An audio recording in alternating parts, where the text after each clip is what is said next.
இந்த ராமேஸ்வரத்துக்கு பாடத்தில் இப்போ பிரதமர் வந்து தந்து வைக்கிறார் இல்லைங்க சார். அந்த ராமேஸ்வரம் சென்னையிலேருந்து 2 ரயில் ஏற்கனவே போயிட்டு இருக்கு சார். பிரதமர் வேணா ஒன்று பண்ணிட்டு இருக்காரு சார். கோயம்புத்தூர் வேணா 100 வருஷத்துக்கு மேலே ஆச்சு இன்னும் ரயில் விடலை அப்படின்னு சொல்லி இங்கே தொழில்துறையினரும் எல்லாருமே கேட்குறாங்க சார். அந்த முயற்சி நீங்கள் என்ன சார் பண்ணுறீங்க சார்? அண்ணே, மிகுந்த நியாயமான கேள்வி. இது பதில் சொல்றதுக்கு முன்னாடினா பத்திரிகை நண்பர்களுக்கு வணக்கத்தை சொல்லிட்டு உகாதி பண்டிகையினுடைய நல்வாழ்த்துக்களை எல்லா நம்முடைய சொந்தங்களுக்கு இந்த நேரத்தில் தெரிவித்துக் கொள்கின்றோம். சென்னையிலிருந்து ராமேஸ்வரத்துக்கு நீங்கள் சொன்னது போல ஒரு நாளைக்கு 2 ட்ரெயின் ஆல்ரெடி போயிட்டு இருக்கு. இந்த 3வது ட்ரெயின் என்ன பண்ணுதுங்கன்னா போகாத இடத்த கனெக்ட் பண்ணுது. திருவாரூர், திருத்துறைப்பூண்டி, பட்டுக்கோட்டை அதெல்லாமே ரொம்ப அன்சர்வ்டு ஏரியா. இந்தியன் ரயில்வேவை பொறுத்த வரைக்கும் அந்த பகுதி மக்களுக்கு ட்ரெயின் கனெக்ஷன் இல்லை. அந்த 3வது ட்ரெயின் பார்த்தீங்கன்னா திருவாரூர், திருத்துறைப்பூண்டி, பட்டுக்கோட்டை, இது 3வது வழி. 3 ட்ரெயினுமே 3 வழி. ஆனால் எங்களுடைய பெரிய மகிழ்ச்சி என்னன்னா திருவாரூரில் பல ஆண்டு காலமாக கேட்டுக்கிட்டு இருக்கிறாங்க. இன்னைக்கு அந்த 3வது ட்ரெயின் சென்னையிலிருந்து ராமேஸ்வரம் போகும் பொழுது மக்களுக்கு சென்னை கனெக்டிவிட்டியாக இருக்கட்டும், டெல்டா பகுதி கனெக்டிவிட்டி எல்லாத்தையும் கொடுக்குதுங்கண்ணா. நாம் இந்த ட்ரெயின் எப்போ அமைச்சர் ஒத்துக்கிட்டாங்களோ டெல்லியிலேயே கோரிக்கை வச்சுட்டு வந்துட்டோம். கோயம்புத்தூர், ராமநாதபுரம், ராமேஸ்வரத்துக்கு ஒரு ட்ரெயின் கனெக்ஷன் வேண்டும். காரணம், நிறைய சகோதர சகோதரிகள் வேலைக்காக இந்த பக்கம் வர்றாங்க, கோவில் தரிசனத்துக்காக ஒரு பக்கம் போகிறாங்க. தென் தமிழகத்தை கொங்கு பகுதிக்கு நேரடியாக கனெக்ட் பண்ணக்கூடிய ட்ரெயின், அதையும் விரைவில் மத்திய அமைச்சர் பரிசீலனை செய்வதாக சொல்லியிருக்கிறாங்க. இந்த கோரிக்கையை ராமநாதபுரத்திலிருந்து வச்சாங்க. நாங்கள் கோயம்புத்தூருக்கு அதிகமாக போகிறோம், எங்களுக்கு தினசரி சேவை வேண்டும்னு. நிச்சயமாக அது நடக்கும் என்கின்ற நம்பிக்கை எங்களுக்கு இருக்கு.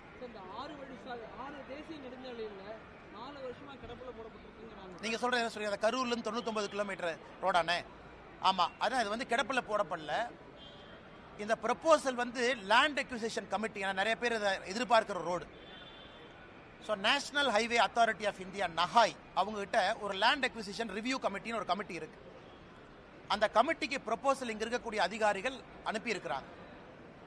அந்த ரோடு வந்து கரூர்ல இருந்து வரக்கூடிய அந்த வெஸ்டர்ன் பைபாஸ், அது 99 கிலோமீட்டர் வருதுங்கன்னா ஒரு இடத்துல ரோடு 2ஆ ஸ்பிளிட் ஆகுது. ஒன்று வந்து பெரியநாயக்கம்பாளையம் இந்த பகுதிக்குள்ளே வந்துடுது, இன்னொன்று வெளியே போகுது, கோவைக்கு வெளியே.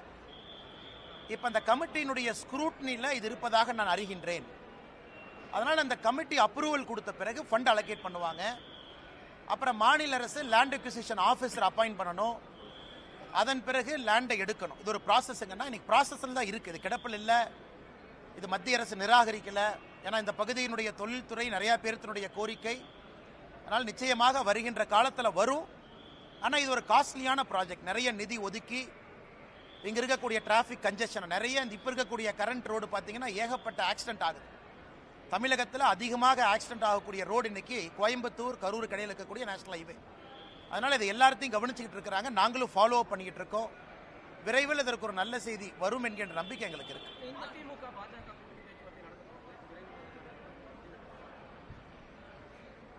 அதை பற்றி நான் எதுவும் பேச விரும்பலைங்கன்னா, காரணம் எங்களுடைய தலைவர்கள், தேசிய தலைவர் நட்டா அவர்களாக இருக்கட்டும், உள்துறை அமைச்சர் அமித்ஷா அவர்களாக இருக்கட்டும், நம்முடைய அமைப்பு பொதுச் செயலர் சந்தோஷ்ஜி அவர்களாக இருக்கட்டும், பாரதிய ஜனதா கட்சி தமிழ்நாடு தொண்டர்களுடைய கருத்தை ஒரு தலைவராக நான் பிரதிபலிச்சிருக்கிறேன். இன்னைக்கு தமிழ்நாடு அரசியல் களம் எப்படி இருக்கு, அரசியல் களம் எப்படி மாறி இருக்கு. ஒரு இந்தியா டுடே அப்ரூவல் ரேட்டிங், அந்த சி ஓட்டர் சர்வே நேற்று ஒன்று போட்டாங்க. அந்த சி ஓட்டர்ல ஒரு மாநிலத்தினுடைய முதலமைச்சருடைய அப்ரூவல் ரேட்டிங் வெறும் 27% இருக்கு. வெறும் 27%. இந்தியாவில் ஒரு மாநிலத்தினுடைய எவ்வளவு மோசமான முதலமைச்சராக இருந்தாலும் ஒரு 40-43% இருப்பாங்க. நல்ல முதலமைச்சராக இருந்தால் 65% போவாங்க. ஒரு மாநிலத்தினுடைய முதலமைச்சருடைய அப்ரூவல் ரேட்டிங் 27%. அதாவது 4ல் ஒருத்தர், 4ல் 3 பேர் வேண்டாங்கிறாங்க, 4ல் ஒருத்தர் தான் வேணுங்கிறாங்க. அது எங்களுடைய கள ஆய்வும் கூட அதே தான் சொல்லுது.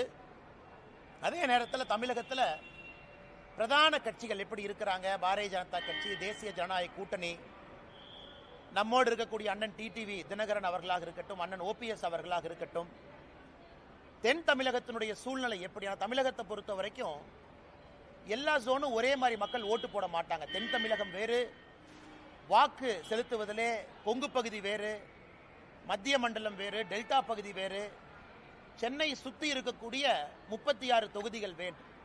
ஏன்னா நீங்கள் தென் தமிழகம் எடுத்தீங்கன்னா மதுரை கீழே 60 தொகுதிங்கன்னா 60 தொகுதியினுடைய பெர்ஃபார்மன்ஸ் வேற மாதிரி இருக்கும். கொங்கு பகுதி 54 தொகுதி. நீங்கள் தருமபுரி கிருஷ்ணகிரி இணைச்சிக்கிட்டீங்கன்னா 54 தொகுதி. 60 54 பார்த்தீங்கன்னா 114. சென்னையினுடைய 36 அதையும் சேர்த்துனீங்கன்னா 150. இந்த மூன்றினுடைய தன்மை என்ன? மிச்சம் இருக்கக்கூடிய 84 தொகுதிகள் வட தமிழகமாக இருக்கட்டும், மத்திய மண்டலமாக இருக்கட்டும். அதனால் இது எல்லாத்தையும் யோசிக்கணுங்கண்ணா. ஒரு கட்சி தமிழ்நாட்டில் ஜெயிக்கணும்னா 5 மண்டலத்தில் 3 மண்டலத்தை அந்த கட்சி ஜெயிக்கணும். ஒரு கூட்டணியோ கட்சியோ தமிழகத்தில் ஆட்சி களத்துக்கு வர்றாங்கன்னா இந்த 5 மண்டலத்தில் 3 மண்டலத்தை ஜெயிக்காம யாரும் ஆட்சிக்கு வரவே முடியாது. தென் தமிழகத்தையும் ஜெயிச்சு, கொங்கையும் ஜெயிச்சு, சென்னை உட்பட வேற எல்லா பகுதியிலையும் 3 குறைந்தபட்சம் ஜெயிக்கணும். ஸ்வீப் வரணும். 180 190 சீட் நீங்க அடிக்கணும். 234க்குன்னா 4 ஜெயிக்கணும். எனக்கு தமிழகத்தில் பத்திரிகை நண்பர்கள் நீங்களா இருக்கிறீங்க. அந்த சூழ்நிலை எப்படி இருக்குன்னு உங்களுக்கும் தெரியும், எனக்கும் தெரியும். அதனால என்னுடைய வேலை இந்த கட்சியினுடைய தலைவனாக, தொண்டனாக, இது எல்லாத்தையும் மைக்ரோ லெவல் அனாலிசிஸ். நான் எப்பவுமே மேம்போக்கா பேச முடியாது. நான் பத்திரிகையில பேசுறது வேணுங்கண்ணா. எங்களுடைய தலைவர்களுக்கு நான் ஒரு பிரீஃபிங் கொடுக்குறேன் அப்படின்னா மைக்ரோவா போகும். 234 தொகுதி தன்மை எப்படி, ஜாதிகளுடைய திங்கிங் எப்படி இருக்காங்க, ஜாதிகள் வேண்டாம் என்று நினைக்கின்றோம். ஆனால் ஓட்டிங் பேட்டர்ல இன்னைக்கு ஜாதிகள் ஒரு முக்கிய பங்கு வகிக்கிறாங்க. அவங்க எப்படி யோசிக்கிறாங்க, தலைவர்கள் எப்படி பார்க்கறாங்க, தமிழ்நாட்டினுடைய பொருளாதார சூழ்நிலை மக்கள் ஓட்டு செலுத்துவதில் மாற்றத்தை ஏற்படுத்துதா? குறிப்பா தென் தமிழகத்தை எடுத்துங்க. தண்ணி இல்ல, பெரிய பிரச்சனை. விவசாயம் நலிவடைந்திருக்கு. தொழில்துறை வளர்ச்சி இல்லை. அவங்க எப்படி பார்க்கறாங்க? அதனால் நான் என்ன பேசினேன் அப்படிங்கிறத நான் பத்திரிகை நண்பர்கள்ட்ட சொன்னா அது தவறா போயிருங்கன்னா, ரொம்ப டீட்டெயில்டாக, ஆழமாக, ஆதாரத்தின் அடிப்படையில் எப்படி தமிழ்நாடு இருக்கின்றது, எப்படி செல்ல வேண்டும், மக்களுடைய நலன் எப்படி இருக்கணுங்கிறத நாங்கள் பேசியிருக்கோம். அதனால் கூட்டணியை பற்றி எந்த வார்த்தையும் நான் பேச விரும்பல. அது நம்முடைய உள்துறை அமைச்சர் அமித்ஷா அவர்கள் நேற்று முன்தினம் டைம்ஸ் நவ் சம்மிட் டெல்லியில் பேசியிருந்தாங்க. நீங்கள் அதை பார்த்தீங்க.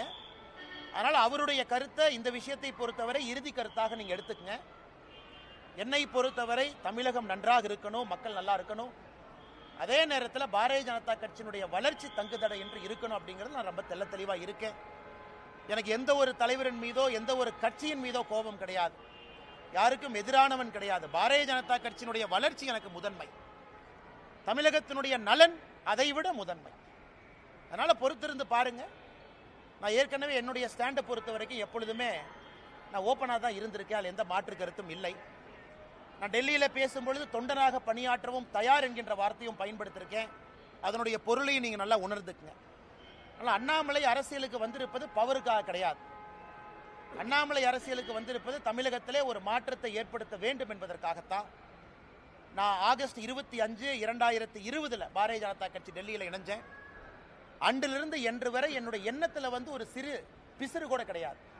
எதற்காக அரசியலுக்கு வந்தேன் என்பதை 5 ஆண்டு கழித்தும் கூட இன்னைக்கும் அதே உணர்வோடு உங்களோடு நின்று கொண்டிருக்கின்றேன். அதனால் கூட்டணி பற்றி விரைவில் நீங்க பார்ப்பீங்க. தமிழ்நாடு பாரதிய ஜனதா கட்சியினுடைய தலைவர் எப்படி இருக்கணும் அதையும் விரைவில் பார்ப்பீங்க. ஸோ என்னுடைய கடமை, ஒரு கட்சி முடிவெடுக்கும் பொழுது அக்யூரேட் ஃபீட்பேக், நடுநிலைமையாக, என்னை சார்ந்தோ இன்னொருவரை சார்ந்தோ இல்லாமல் பெர்ஃபெக்ட் அக்யூரேட் ஃபீட்பேக்கை கொடுத்தா கட்சியினுடைய தலைவர்கள் சரியான முடிவெடுப்பாங்க. அதான் என்னுடைய நோக்கம். அதை டெல்லியிலே நான் செய்துவிட்டு வந்திருப்பதாக எனக்கு நானே சொல்லிக் கொள்கின்றேன். அதுக்கப்புறம் தலைவர்கள் எல்லா சூழ்நிலையும் பார்த்து முடிவெடுப்பாங்க.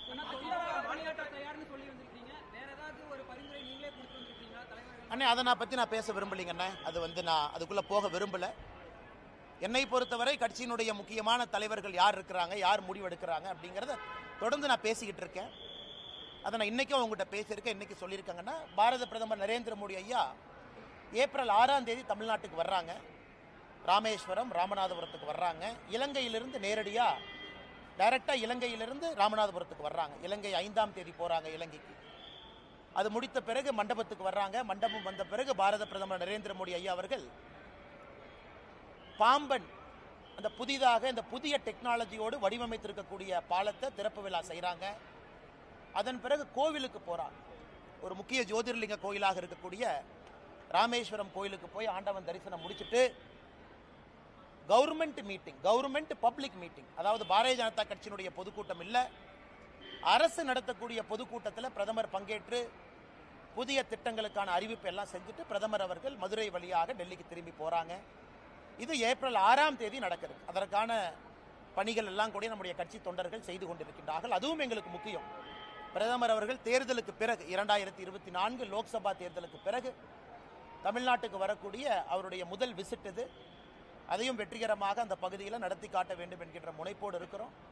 அதனால் அரசியல் என்ன நடக்கும், எப்படி நடக்கும், எந்த நேரத்தில் நடக்கும், அதெல்லாம் சரியான நேரத்தில் நடக்குங்கன்னா மாநில தலைமை வந்து அதிமுகவுடன் கூட்டணி இல்லை அப்படிங்கிறது ஒரு தெளிவாக இருக்கும். எந்த காலத்தில் கூட்டணி இல்லை அப்படிங்கிறது அண்ணா ஒரு நிமிஷங்கண்ணா, அண்ணா ஒரு நிமிஷம். நீங்கள் என்னைய பார்ப்பீங்கண்ணா, வருங்காலத்தில் என்னை பார்ப்பீங்க. எதையும் மாற்றி பேசுவோன்னு அந்த அண்ணாமலை அல்ல, நீங்கள் பார்ப்பீங்க. அண்ணாமலையை பொறுத்தவரை ஆகஸ்ட் 25, 2020 எதற்காக அரசியலுக்கு வந்தனோ அந்த வெறியும் அந்த பசியும் அந்த நெருப்பும் உள்ள எரிஞ்சுக்கிட்டு இருக்கு. அதே நேரத்தில் கட்சி முதன்மையானது. இந்த கட்சியில் நான் ஒரு தொண்டன்.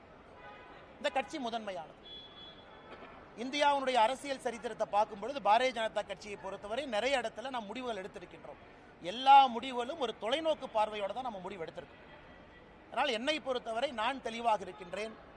நான் ஏற்கனவே உங்களுக்கு நிறைய பேசிட்டேன் டெல்லியில். என்னால் யாருக்கும் பிரச்சனை வராது.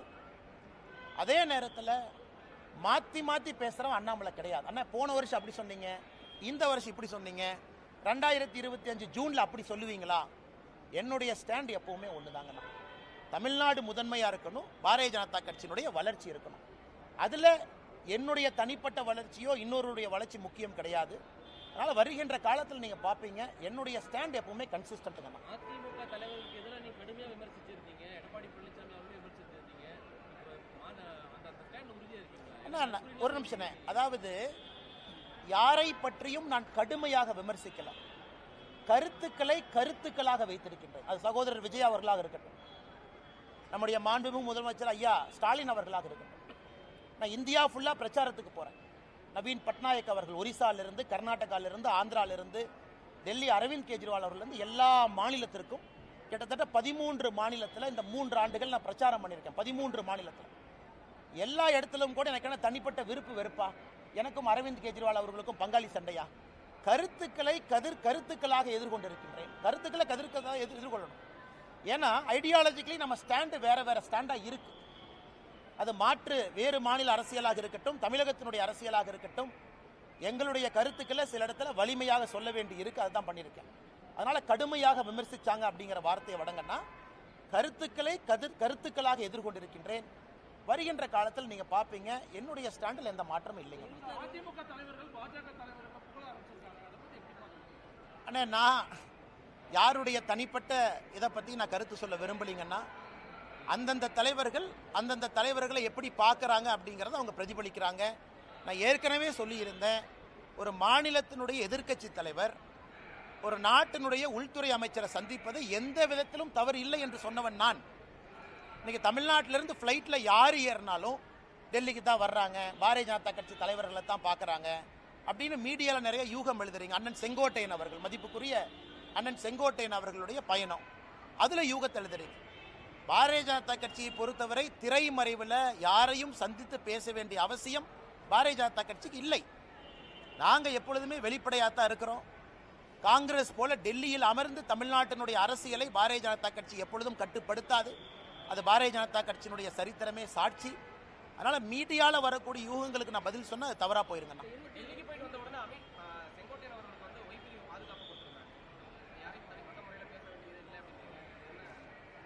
விஜய் அவர்களுக்கு பாதுகாப்பு இருக்கு. இன்னைக்கு விஜய் அவர்களுக்கு பாதுகாப்பு கொடுத்த காரணத்திற்காக இல்லை, அப்ப பாஜகவும் அதாவது மத்திய ஆளுகின்ற ஆட்சியும் விஜய் அவர்களுக்கும் ஒரு தனிப்பட்ட உடன்படிக்கை இருக்கா? இல்லை. அவர் பாரதிய ஜனதா கட்சியின் மீது ஆக்ரோஷமான கருத்துக்களை வைக்கிறாரு, பதிலுக்கு நாங்க வைக்கிறோம். அதனால இந்த செக்யூரிட்டிக்குள்ள நான் போக விரும்பலைங்க. நான் எல்லாருக்குமே தமிழ்நாட்டினுடைய சரித்திரத்தை பாருங்க, நமக்கு நேர் எதிர்கட்சிகளாக இருந்தவங்களுக்கு முதல்ல என்எஸ்ஜிஎல்லாம் இருந்துச்சு, நேஷனல் செக்யூரிட்டி கார்டு. இப்போ அது சிஆர்பிஎஃப்ஆ மாறிடுச்சுங்கண்ணா. நம்மை பொறுத்தவரை மாநில அரசு ஒருத்தருக்கு செக்யூரிட்டி கொடுக்க தவறும் பொழுது மத்திய அரசு ஸ்டெப் இன் பண்றாங்க. அப்படித்தான் நான் பார்க்குறேங்கண்ணா.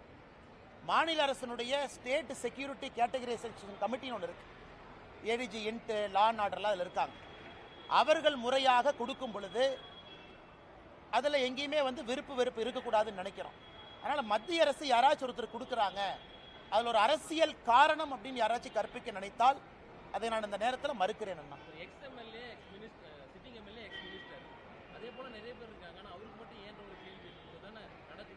ஆனால் எனக்கு தெரியலைங்கண்ணா, நீங்கள் அந்த செக்யூரிட்டி கேட்டகரைசேஷன் கமிட்டி, அரசியல் சூழல், குறிப்பாக தொண்டர்கள் வருவது, பாதுகாப்பு, காரணம், கருத்துக்கள் பேசுவது, அதை பற்றி நான் சொல்ல விரும்பலைங்கன்னா இருக்கலாம். இன்டெலிஜென்ஸ் ஏஜென்சிஸ் என்ன பிக் பண்ணுறாங்க, அந்த செக்யூரிட்டி கேட்டகரைசேஷன் கமிட்டியில் என்ன யோசிக்கிறாங்க, இதெல்லாம் கூட ஒரு காரணமாக இருக்குங்கண்ணா. பட் நான் விஜய் அவர்களுக்கும் இதே தான் சொல்கிறேன், அண்ணன் செங்கோட்டையன் அவர்களுக்கு இதே தான் சொல்கிறேன். மாற்று கருத்து பேசக்கூடிய நண்பர்களுக்கும் நம்ம கொடுத்துருக்கிறோமே, அப்போ நமக்கும் விஜய் அவர்களுக்கும் உறவா? நிச்சயமாக கிடையாது. அப்போ நமக்கும் செங்கோட்டையன் அண்ணனுக்கும் உறவா? நிச்சயமாக கிடையாது. இது வந்து அந்த ரீதியில் தான் நீங்கள் பார்க்கணுங்க. மேடம் கேளுங்க மேடம். மேடம் இன்னவே எல்லா அரசியல் கட்சிகளும் அவர்களுடைய நிலைப்பாட்டை தெரிவிச்சிட்டாங்கன்னா மக்களுக்கு அது ரொம்ப சௌரியமாக போயிடும்.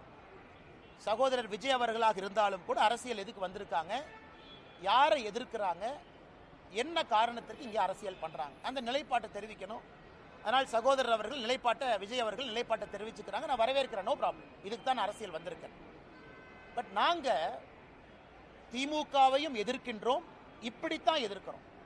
அதாவது திமுகவை எதிர்க்கும் பொழுது பாரதிய ஜனதா கட்சியினுடைய கொள்கையும் திமுக கொள்கையும் 1008 வித்தியாசம் இருக்கு. திமுக 2 மொழி, நாங்கள் 3 மொழி பேசுகிறோம். திமுக நீட்டு வேண்டாம், நாங்கள் நீட்டு வேண்டுன்னு சொல்கிறோம். திமுக வக்ஃப் போர்டுக்கு எதிரி, நாங்கள் வக்ஃப் போர்டு வேணும்னு சொல்கிறோம். இது எதிர்ப்பு, அதாவது கொள்கை ரீதியான எதிர்ப்பு. அதனால் இன்னைக்கு மக்கள் அரசியல் கட்சிகளை பார்ப்பாங்க, வெறுமனே எதிர்க்கிறீங்களா, பேச்சுக்காக எதிர்க்கிறீங்களா, இல்லை எதிர்க்கிறீங்கன்னா உங்களுடைய கொள்கை அடிப்படையிலே மாறுபட்ட கொள்கையா, இது மக்கள் பார்ப்பாங்க. இன்னைக்கு பாரதிய ஜனதா கட்சியினுடைய எதிர்ப்பு என்பது அடிப்படையிலே மாறுபட்ட கொள்கையோடு திராவிட முன்னேற்ற கழகத்தை நாம் எதிர்த்து கொண்டிருக்கின்றோம்.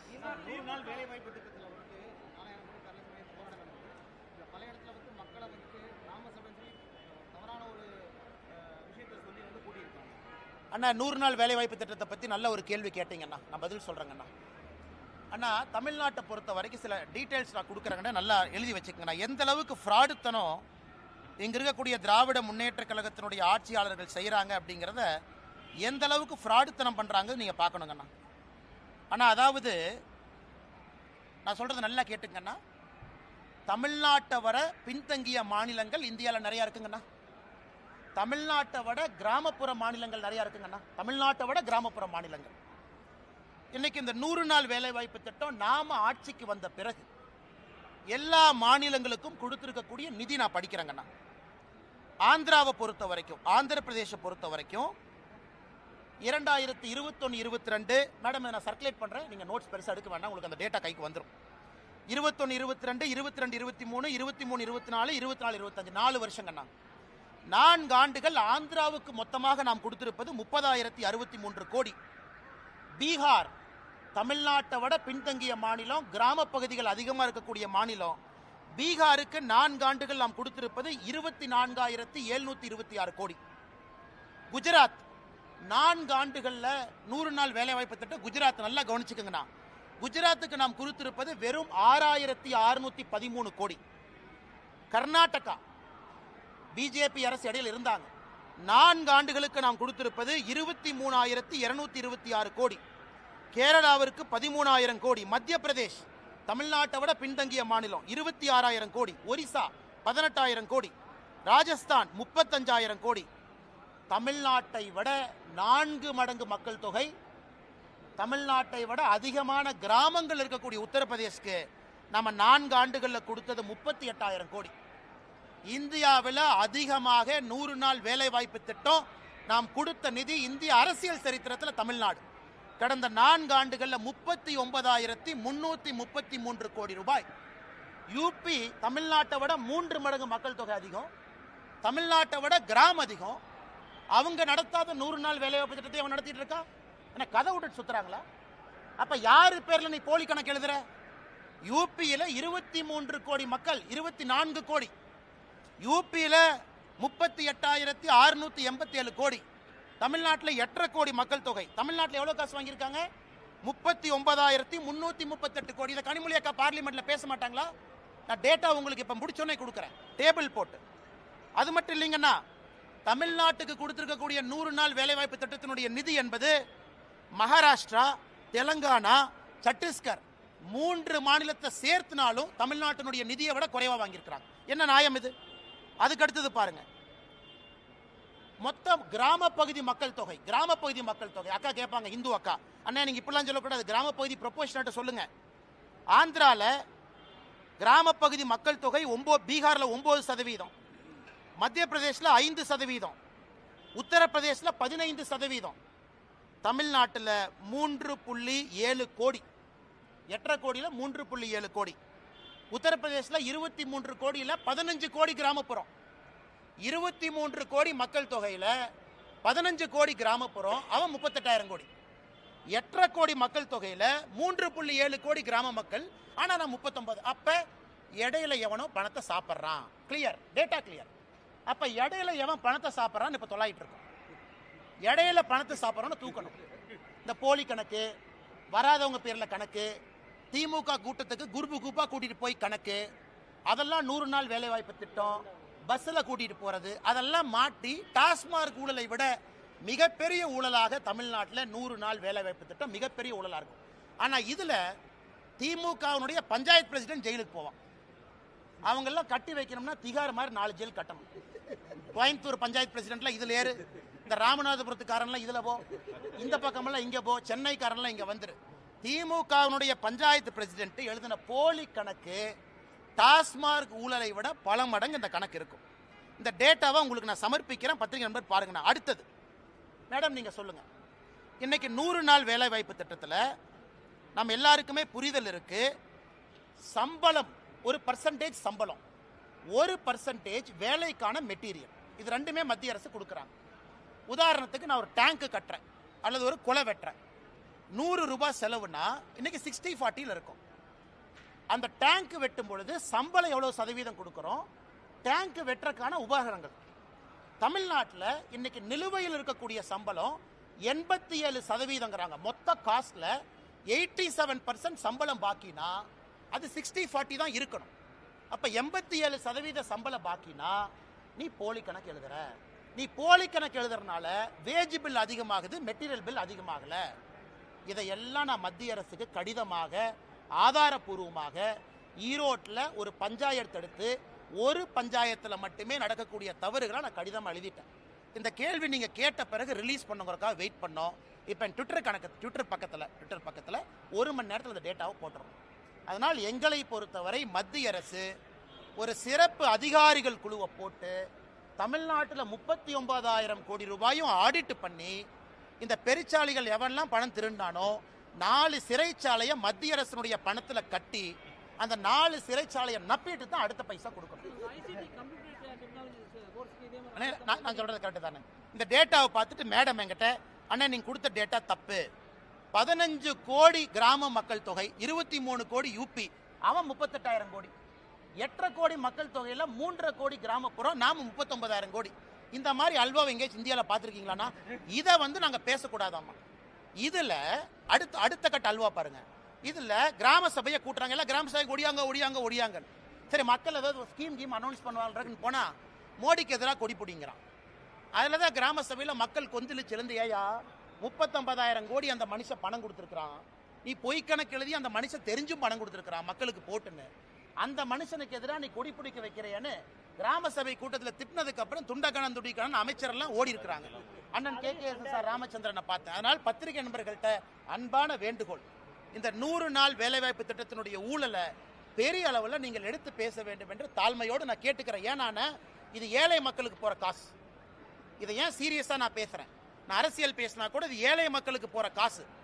இதை எவனா இடையில பொய்க்கணக்கு எழுதி திருடுறான், அதை விடக்கூடாது.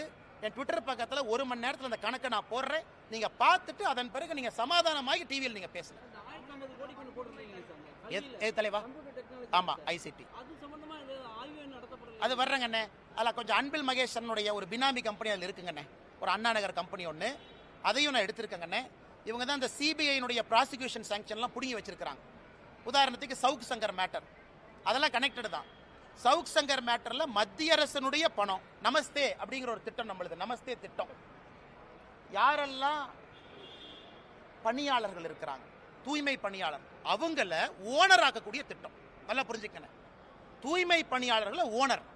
ஐயா நீங்க எதுக்கு வேலை பார்க்குறீங்க, நான் உங்களுக்கு லோன் கொடுக்குறேன், நீங்க வண்டி வாங்குங்க. நீங்க செப்டிக் டேங்க் கிளீன் பண்ணுமா, மிஷின் வாங்குங்க, நீங்க அதை கிளீன் பண்ணுங்க அப்படிங்கிறத நமஸ்தே திட்டம். தமிழ்நாட்டில் அம்பேத்கர் ஐயா பேரில் அந்த திட்டத்தை பேரை மாற்றி மத்திய அரசுடைய பணம் வருது.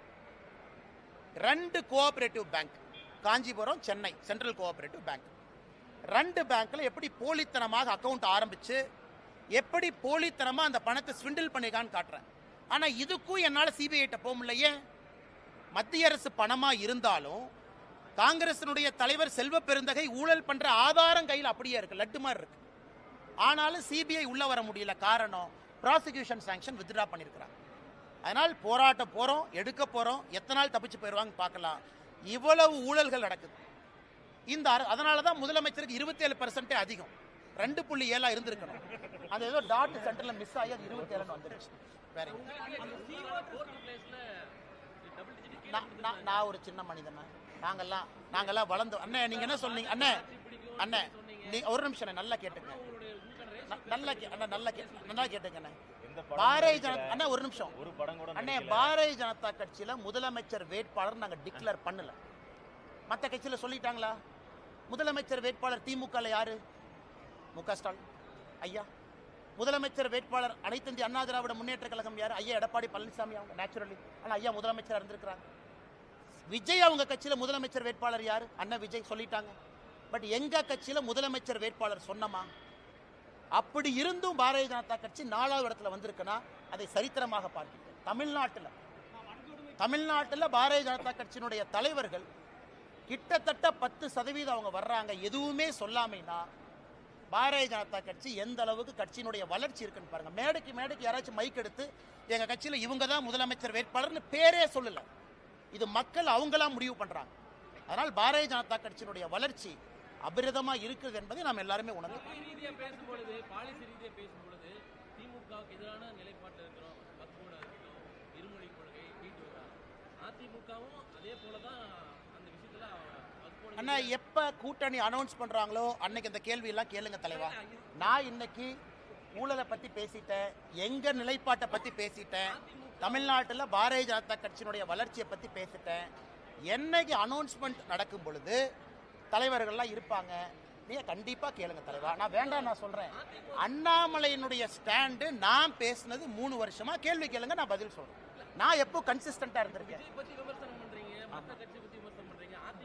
நீங்க தான் கொஞ்ச நாளைக்கு முன்னாடி சொன்னீங்க அதிமுகவை பத்தியும் கடுமையா விமர்சனம் பண்ணீங்களே. கருத்துக்களால தொடர்ந்து பேசியிருக்கேன் தலைவா. நான் இன்னைக்கு தலைவரா உங்க முன்னாடி நின்று பேசிக்கிட்டு இருக்கேன். நான் பதில் சொல்றேன். ஃபியூச்சர்ல யார் இந்த மைக்கு முன்னாடி நின்னாலும் கேள்வி கேட்பது உங்கள் உரிமை, பதில் சொல்வது எங்கள் கடமை. நீங்க கண்டிப்பா கேட்கணும், பதில் சொல்லுவாங்க. வேறங்க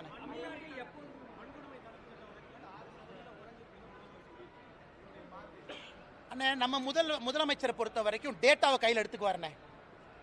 எந்த பீரியடுக்கு குறைஞ்சிருக்குன்னு பின்னாடியே போவார்.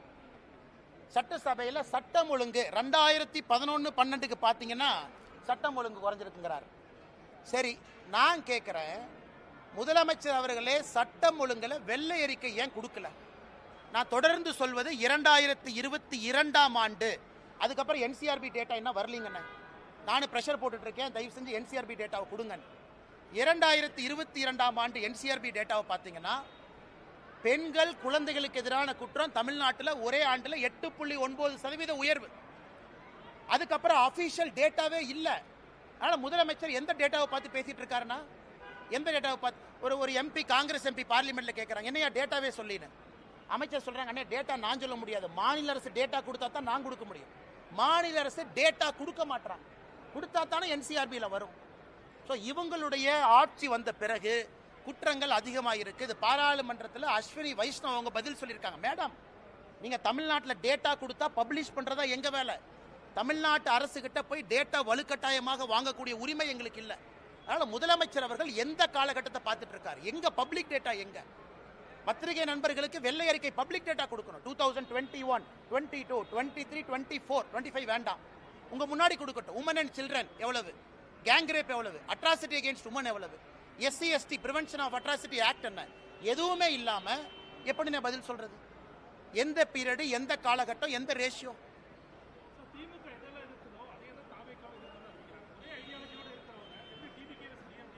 அதான் நான் உங்கள்கிட்ட கேள்வி கேட்டேன். அண்ணன் சீமான் அவர்கள் நான் பாராட்டுறேன். ஏன்னா அவருடைய கொள்கை வேறு, அவர் எதிர்க்கிறாரு. பாரதிய ஜனதா கட்சியை நானே பாராட்டிக்கிறேன். எங்க கட்சியாக இருந்தாலும் நாங்களாம் சேர்ந்து பாராட்டிக்கிறோம். ஏன்னா எங்க கொள்கை வேறு, நாங்க எதிர்க்கிறோம். மிச்ச கட்சிகளாம் ஒரே கொள்கை தானே. நீங்க கேட்டீங்க அண்ணன் டிவிக்கு, அவங்களாம் ஒரே கொள்கை தானே. ஆனால் புதுசா என்ன கொண்டு வர்றாங்கன்னு கேட்குறேன்.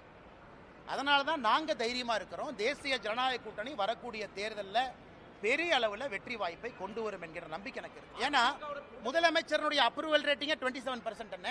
இந்தியாவில் எங்கேயாச்சும் அநியாயம் பார்த்துருக்கீங்களா? அந்த அநியாயம்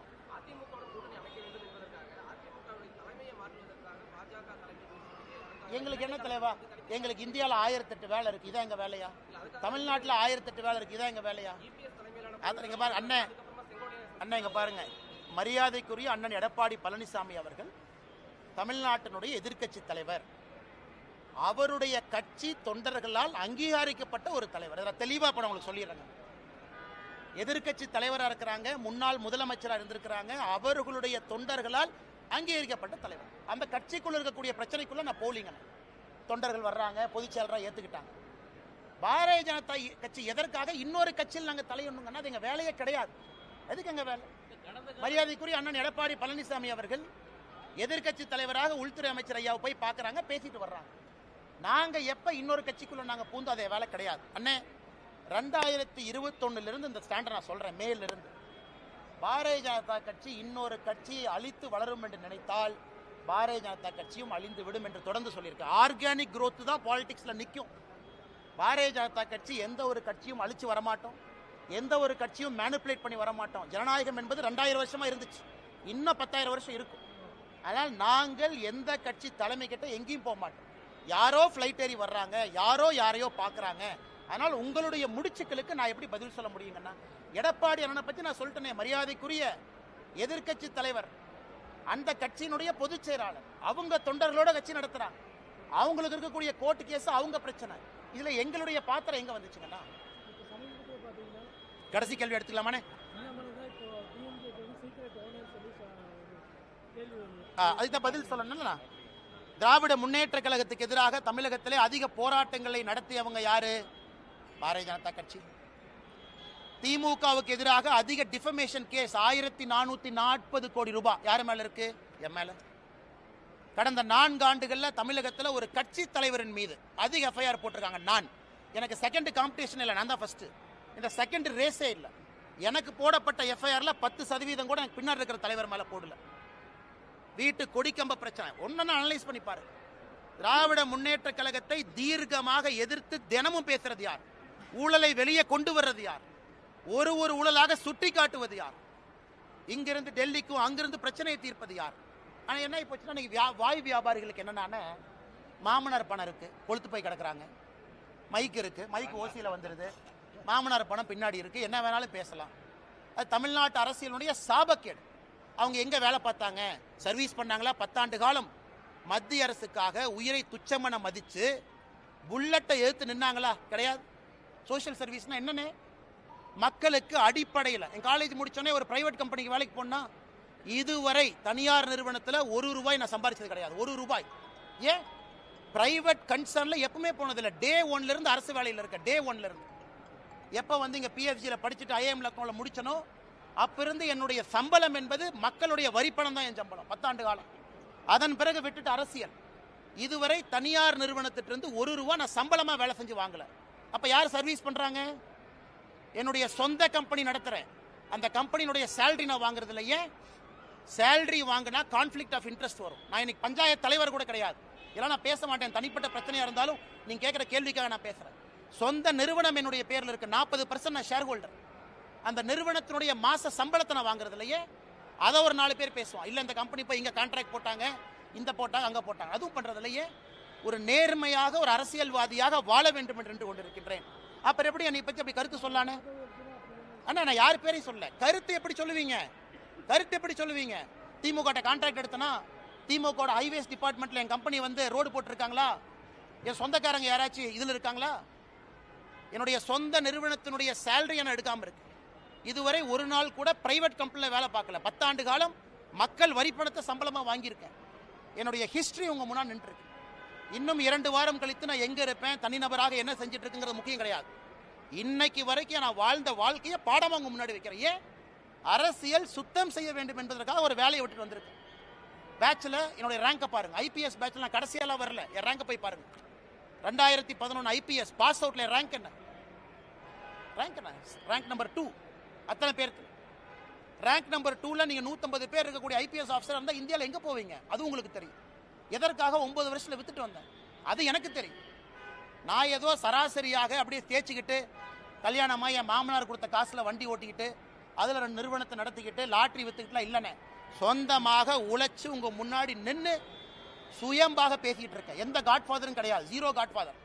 அதனால மிக பெருமையா இருப்பேன். கொஞ்சம் வாய்ப்பேச்சு அதிகம், எனக்கு கொஞ்சம் குறும்பு அதிகம், கொஞ்சம் தன்மானமும் வைராகியமும் கொஞ்சம் அதிகம். அப்பப்போ பிரச்சனை மாட்டிக்கிறேன். அதுக்காக பிரச்சனை வந்தாலும் தன்மானத்தையும் வைராகியத்தையும் எப்போ விடமாட்டேன். எந்த பிரச்சனை வந்து தனி மனிதனாக விவசாயம் செஞ்சாலும் திரும்ப வந்துகிட்டே தான் இருக்கும். கட்சி முதன்மை தெளிவா சொல்லிட்டேன். நான் தொண்டனாக இருப்பதற்கும் தயார், தெளிவா சொல்லிட்டேன்.